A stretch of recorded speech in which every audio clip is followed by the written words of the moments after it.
A very good morning to all our viewers. I'm Smriti Rastogi with Breakfast News. In the next half an hour, we will get you all the latest from national, international and sports front.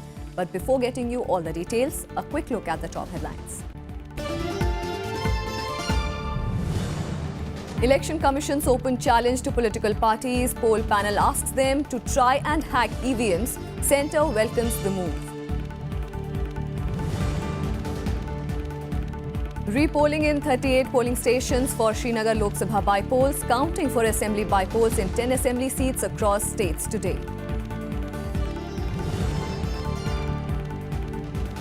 After India's stern message over Kulbhushan Jadhav's death sentence, Pakistan NSA says India and Pakistan cannot continue to be enemies forever. Petrol and diesel prices to see daily changes from May 1st. State fuel retailers set to launch pilot for daily price revision in 5 selected cities. And Sindhu, Srikanth and Praneeth to play their pre-quarter-final matches at the Singapore Open Super Series today. Counting of votes for by-elections to 10 assembly seats in different states is underway. By-polls were held on 9th of April for 2 seats each in Madhya Pradesh and Karnataka and 1 seat each in NCT of Delhi, Assam, West Bengal, Himachal Pradesh, Rajasthan and Jharkhand. By-polls were held for Ater and Bandhavgarh seats in Madhya Pradesh, Nanjangud and Gundlupet seat in Karnataka, Dhemaji in Assam, Bhoranj in Himachal Pradesh, Kanthi Dakshin in West Bengal, Dholpur in Rajasthan, Litipara in Jharkhand and Rajouri Garden in Delhi. Stakes are high for the Aam Aadmi Party, Congress and the BJP for the Rajouri Garden seat. A dismal 47% voter turnout was recorded in the by-poll. The Rajouri Garden seat went vacant last year after Aam Aadmi Party's Jarnail Singh quit to fight the Punjab Assembly elections in February this year. Repolling in 38 polling stations of the Srinagar Lok Sabha seat is taking place today. The voting began at 7 and will conclude at 4 p.m. The polling stations fall under Chhadura, Budgam, Birwa, Khan Sahib and Charari Sharif assembly constituencies. The Election Commission took the decision after going through the reports submitted by the returning officers and observers. The polling for the Lok Sabha seat was held last Sunday.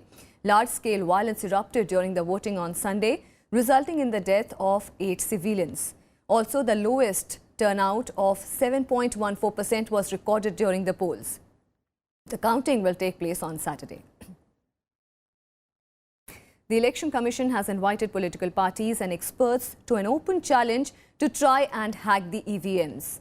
There have been no dates that have been decided by the Election Commission, but the poll panel has said that it will hold the challenge in the first week of May and would continue for 10 days. The last time such an event had taken place was in 2009 with 100 machines from different parts of the country. The Election Commission has said that no one could hack the EVMs. The specifics would be decided by the Commission's Technical Expert Committee on the EVMs and the details would be made public in the next couple of days. There is a strong possibility that EVMs used in the Uttar Pradesh polls could also be brought in for the challenge. PSP had alleged that tampered machines helped BJP win the polls. As per the rules, the machines cannot be taken out of the strong room for 40 days, a period within which an aggrieved person can file an election petition before the High Court concerned. That period will end later this month. Reacting to the development, the centre welcomed it, saying it will lay to rest the opposition's allegations. The Aam Aadmi Party has sought an official communication from the Election Commission over the matter. मेरा कहना यह है, election commission ने जो कदम उठाया स्वागतनीय है। किसी के मन में कोई संकोच है तो इलेक्शन कमीशन के पास जा सकते हैं और इलेक्शन कमीशन जो ये मिशंस के बारे में लोगों को दिखाना चाहते हैं, आपके पास कोई सबूत है, जाके वहां सर इस ईवीएम में ये डिफेक्ट्स है ये बता सकते हैं और इलेक्शन कमीशन ओपनली पारदर्शिता है जवाबदेही के कारण से वो उन्होंने एक जो निर्णय लिया ये निर्णय स्वागतनीय है। हम इलेक्शन कमीशन को अभिनंदन भी करते हैं। Meanwhile, the opposition parties met President Pranab Mukherjee on Wednesday to raise their concerns, especially over the EVM issue, seeking his urgent intervention to ensure the rule of law in the country. The delegation was led by Congress President Sonia Gandhi and former Prime Minister Manmohan Singh. A memorandum presented to the President lists their concerns, which include the attack by cow vigilantes in Alwar and what opposition called efforts to muzzle voices of dissent. They also urge the President to ensure that constitutional democracy and fundamental rights of citizens are protected. The delegation also raised the issue of alleged EVM tampering during their meeting. After the meeting, Congress leader Ghulam Nabi Azad addressed the press, saying that environment of fear and insecurity is prevailing in the country. The environment of fear and insecurity is prevailing in the country, and voices of dissent are being muzzled. In democracy, rule of law must prevail, but self-styled lumpen elements have indulged in violence, mob lynching of citizens, and harassment is being witnessed across the country. Critical appointments have been made arbitrarily, bypassing the parliament and other institutions. Key bills are being disguised as money bills to bypass and undermine the constitutional position of Rajya Sabha. And Rajya Sabha was adjourned sine die on Wednesday by Chairman Mohammad Hamid Ansari, bringing an end to the budget session. Chairman Ansari asserted that transaction of substantial legislative business was witnessed in this session. The upper house had 29 sittings, during which it deliberated for more than 136 hours. The 242nd session of Rajya Sabha came to a close on Wednesday. The session began in January with the address to the President to both houses of Parliament. The upper house passed or returned 14 government bills after edifying debates. The House unanimously passed the historic GST bills to bring India under a uniform tax regime. The session, which began with the address of the Honourable President to both the Houses of Parliament, assembled together on the 31st January, witnessed transactions of substantial legislative business. In all, the House either passed or returned 14 government bills which generated lively debates. 205 zero-hour submissions of urgent public importance were made, while the members also sought answers from several ministers on administrative decisions through 435 starred and 4,629 unstarred questions. Chairman Ansari also hailed the participation of members occupying the last two rows in the conduct of the business of the House. Out of a total of 205 zero-hour submissions, they raised 86, which is approximately 42%. Private members introduced 33 bills, while members also laid 76 special mentions on matters of public importance.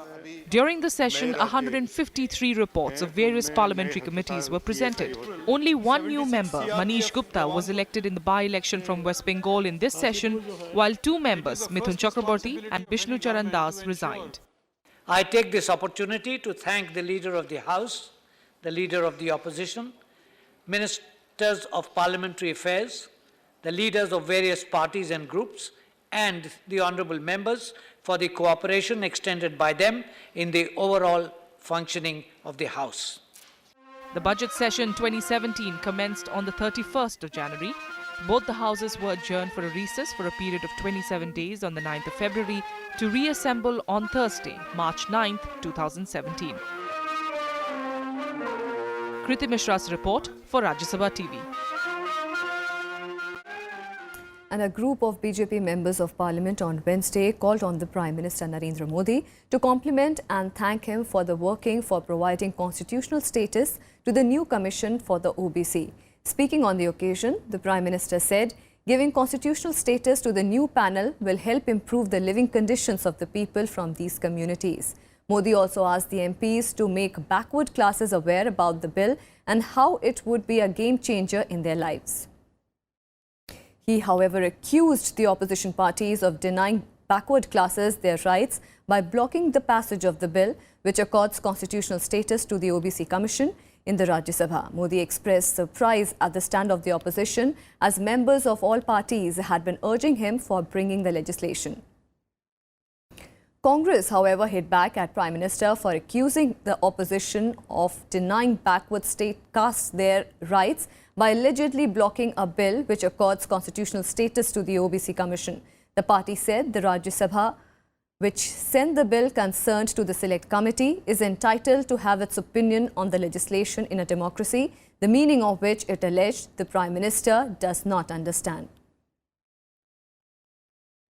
And Deputy Chairman of Rajya Sabha, PJ Kurian, urged the government on Wednesday to keep a close watch on television channels that try to spread communal disharmony. The government also promised stern action against such channels. Cutting across the party lines, members condemned channels that try to weaken the secular fabric of the nation. Raising the issue through a zero-hour submission, Javed Ali Khan of the SP demanded a ban on a TV channel that he said was involved in creating communal disharmony in Sambal district of Uttar Pradesh. इस तरीके की अगर नीतियां कोई channel चलाएगा, हमारी सरकार मूकदर्शक क्यों बनी हुई है? सरकार क्या उस चैनल को बंद नहीं कर सकती? सरकार क्या जांच नहीं कर सकती? वो लगातार ऐसे आह्वान करके Places of Worship Act 1991 को Deputy Chairman PJ Kurian urged the government to take note of such incidents and underscored that channels can't be allowed to spread communal disharmony in the country. Media की स्वतंत्रता ठीक है होना है, लेकिन communal disharmony फैलाना उनका काम नहीं है. अब देखिए, that's all. They cannot spread communal disharmony. Yeah, I agree. So government should have a watch on this. The government also assured the House of initiating a probe into the matter and taking strict action against the guilty. MOS Parliamentary Affairs Mukhtar Abbas Naqvi clarified that media cannot use its independence to vitiate the secular environment. Media की स्वतंत्रता अपनी जगह है, लेकिन वो इतनी भी स्वतंत्रता ना हो जिससे कि किसी भी समाज के किसी भी हिस्से का, देश भी किसी भी कोने का सांप्रदायिक सौहार्द बिगड़े. जो बात कही गई और जिस तरह से दिखाया गया है उसमें उसको हमने ध्यान में लिया है और हम उसको कैसे जो आवश्यक होगा. Members across political spectrum associated with Khan on the issue and demanded stern action against such channels. Kriti Mishra, Rajya Sabha TV. And in its report tabled in the Parliament on Wednesday, the Public Accounts Committee noted that the 2010 Commonwealth Games were a complete management failure. The panel also cited that this could have created a national shame. The Public Accounts Committee has faulted the then UPA dispensation for taking the games management out of the government machinery, leading to a number of errors. Underlining the delays occurred in the initial stages of the game, the panel said that decisions were taken in haste and contracts were awarded on the basis of single tenders and negotiations at some times. The report noted that undue concessions to a contractor, unwarranted relaxation to a private company, and dilution of criteria to thwart competition in various instances were taken. It also said that there was a lack of transparency in the bidding process. However, the outgoing PAC chairman, KV Thomas, ruled out any misdoing on the part of the former Prime Minister Manmohan Singh. And with that, we'll slip into a very short break. More news and updates on the other side. Stay with us.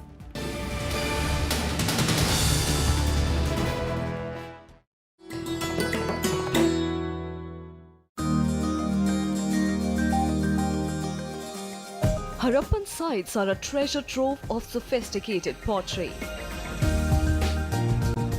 These creations show tremendous advances by the potter's wheel. Creations like the perforated jar, the copper axe, the chisel and knives astound even present-day archaeologists. Figurines depicting yoga poses, chess pieces display a complexity unsurpassed even by later-day civilizations, all of which make the Harappan civilization truly unique.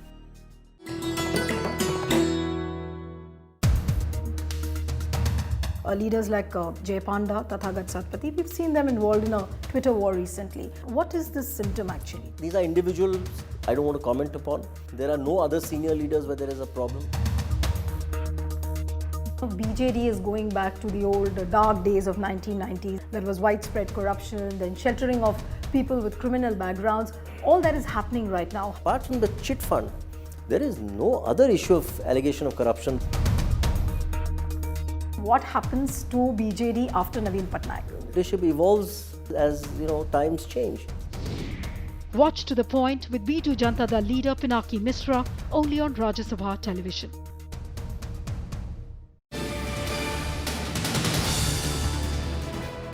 Welcome back. In the backdrop of the simmering tensions between India and Pakistan following the death sentence of Kulbhushan Jadhav, Pakistan NSA has said the two countries cannot remain enemies forever. Pakistan National Security Advisor Nasir Janjua said this while speaking to the Canadian High Commissioner in Islamabad. He said that there is a need to engage and resolve disputes. India had sent out a stern message to Pakistan saying there would be consequences to the bilateral ties if he is hanged. Meanwhile, petrol and diesel prices in some cities will now see daily change in sync with international rates from 1st of May. State-owned fuel retailers said they will launch a pilot for daily price revision in 5 select cities and gradually extend it to all over the country. Puducherry, Visakhapatnam, Udaipur, Jamshedpur and Chandigarh are part of a pilot project.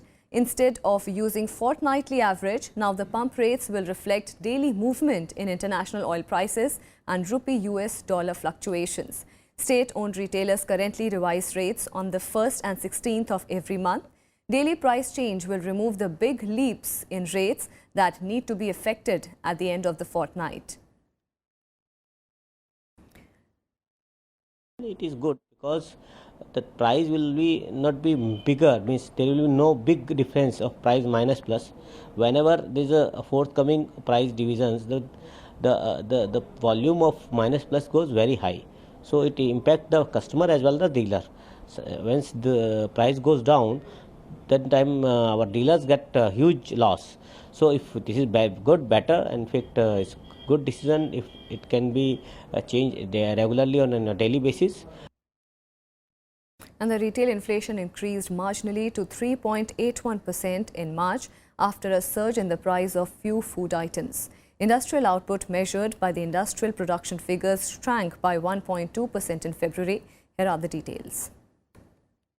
Consumer price inflation rose marginally to 3.81% in March compared with 3.65% in February. Retail food inflation stood at 1.93% in March, slightly lower than 2.01% in February as prices of pulses and vegetables fell by 8%. However, sugar and confectionery turned costlier by 16.5% while prices of snacks, sweets and prepared meals shot up by 6.13%.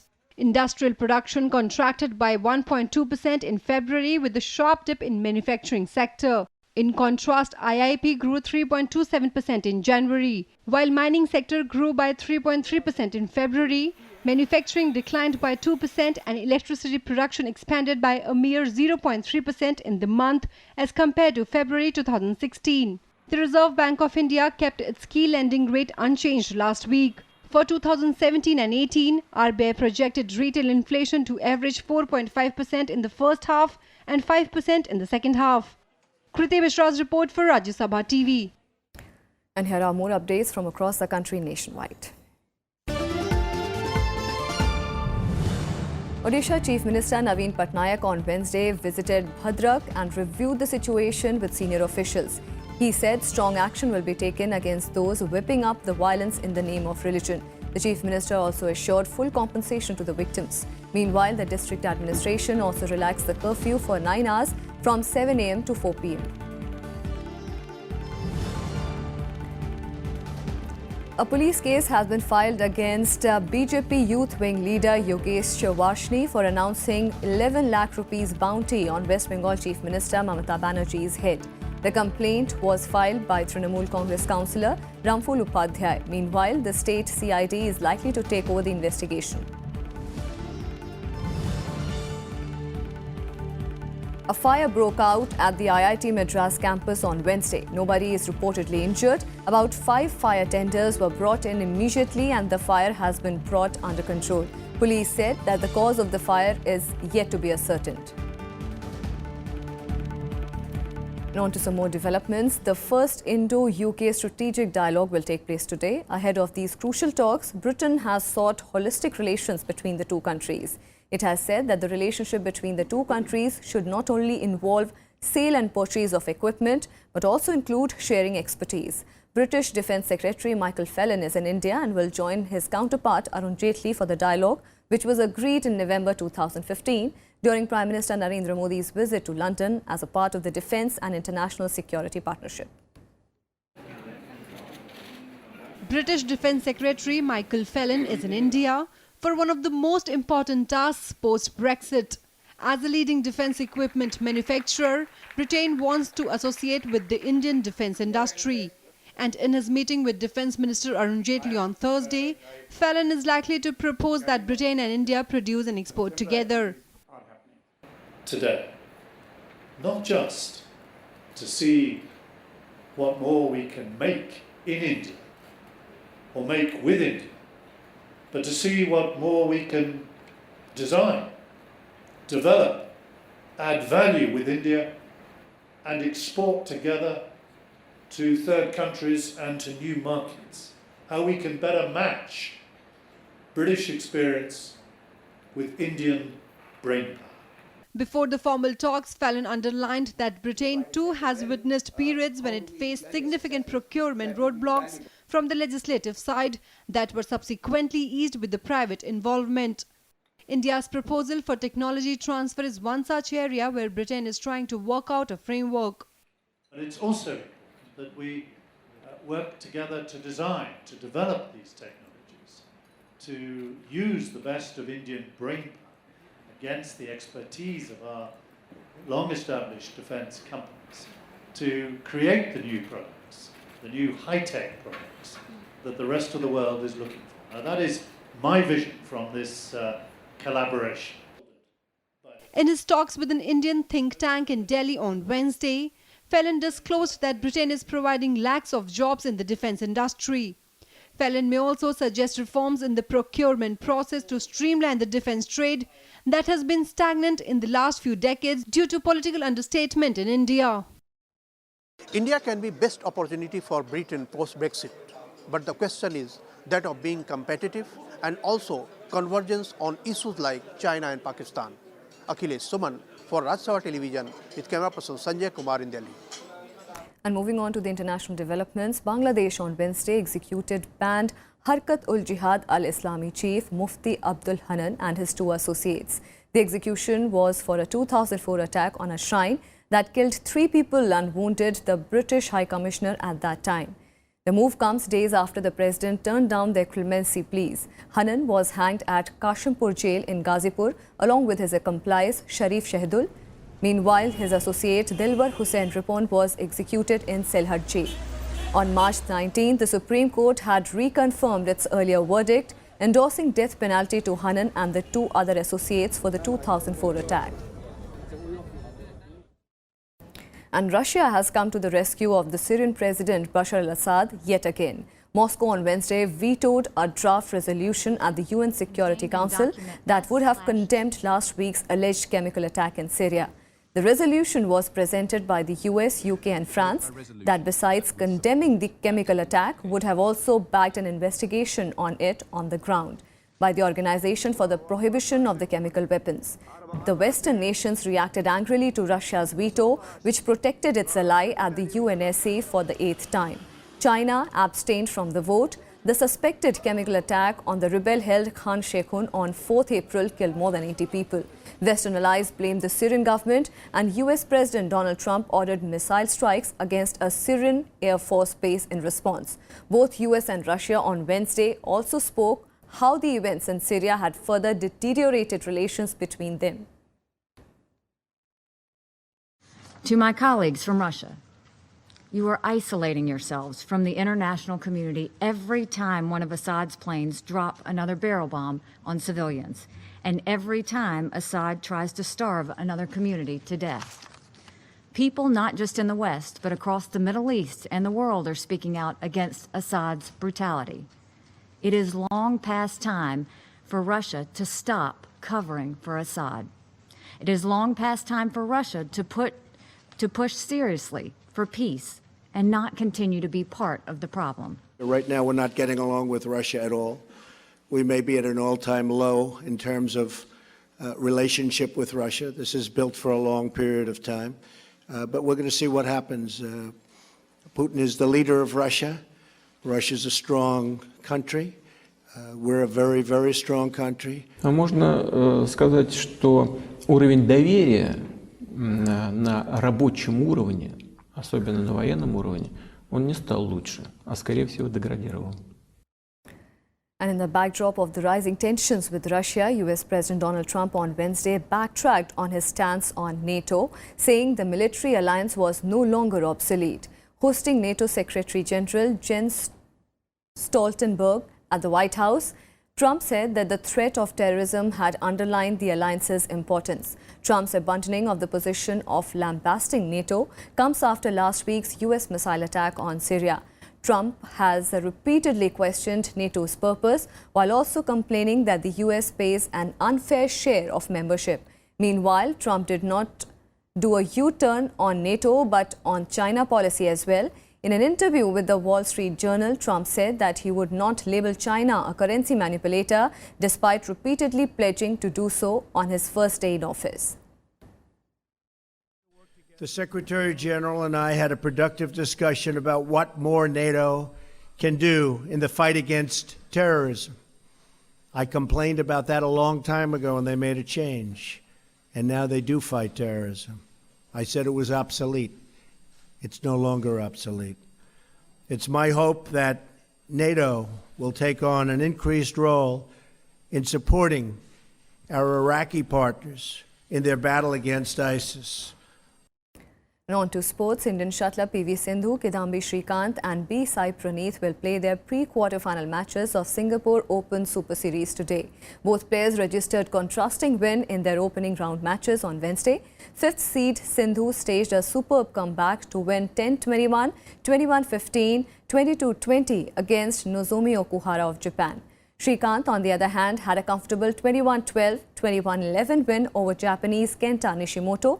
Praneeth also advanced to the next round with a victory over Emil Holst of Denmark. The women's doubles pair of Ashwini Ponappa and Sikki Reddy also entered the second round. The rest of the Indians had to face disappointment, however, as Ajay Jairam, Saurabh Verma, Sameer Verma lost their respective matches. And that's all we have for you in this edition of Breakfast News. See you again tomorrow, same time. Till then, keep watching Rajya Sabha television.